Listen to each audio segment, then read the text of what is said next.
আসসালামু আলাইকুম বন্ধুরা। এটা হলো ট্যাকেরহাট বাজার, খোয়াজপুর ট্যাকের হাট। এখানে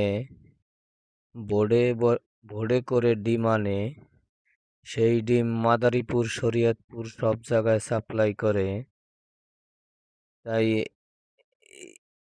তাই এই জায়গায় আগে 10-11 জন লেবার খাটাইতো, আর এখন সেই লেবারে দেখলো মহাজনে হিসাব করে অনেক খরচ পড়িয়া যায়, যার কারণে মহাজনে অনেক হিসাব করে এই বেল্টের মাধ্যমে এই ডিম উত্তোলন করার পদ্ধতি নিয়ে তাই এই মেশিন বানাইছে ডিম উত্তোলন করার।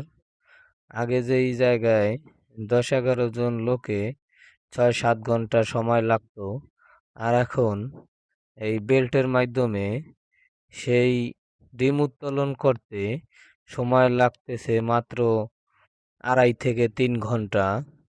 আর যেই জায়গায় এই 10-11 জন লোক খাটতো, সেই জায়গায় আজ এই বেল্টের মাধ্যমে মেশিন বানিয়ে সেই জায়গায় আজ লোক খাটছে। বোর্ডে থাকে 3 জন আর উপরে থাকে 2 জন, এই মোট 5 জন মানুষে সেই 2 ভোর ডিম উত্তোলন করছে। দেখুন, এই ডিমগুলি অতি দ্রুতই দোকানে চলে আসছে নদীর থেকে। যে যেন ডিম ডেকে আনছে, সেইভাবেই ডিম চলে আসছে ওই দিকের থেকে। ডিম আসতে বেল্টের উপর থুইতেছে, আর ডিম ইচ্ছাকৃতভাবেই চলে আসতেছে। তাই এই মহাজনের পদ্ধতি দেখে কে কে আনন্দিত সেটা একটু বলবে কমেন্টের মাধ্যমে। আর তোমাদের ভালোবাসার পেয়েই আজকে আমার 3500 ফলোয়ার। তোমরা আমার ভিডিওটি শেয়ার করে দিবে, আর যারা নতুন বন্ধু আছো আমার পেজটিরে ফলো করে দিবে, যাতে জানি সুন্দর সুন্দর ভিডিও আপলোড করতে পারি।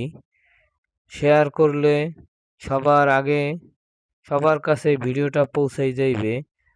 আর ভিডিওটা ফলো করে দিলে সবার আগে তোমাদের কাছে আমার এই ভিডিওটা পৌঁছাইতে পারে। তাই এই মহাজনের এই কাজে কে কে খুশি, কে এই প্রথম দেখছো, যে এরকম পদ্ধতিতে ডিমোডেন্না প্রথম দেখছো আমাকে কমেন্টে জানাবে, আর আমার এই ভিডিওটা শেয়ার করে দিবে।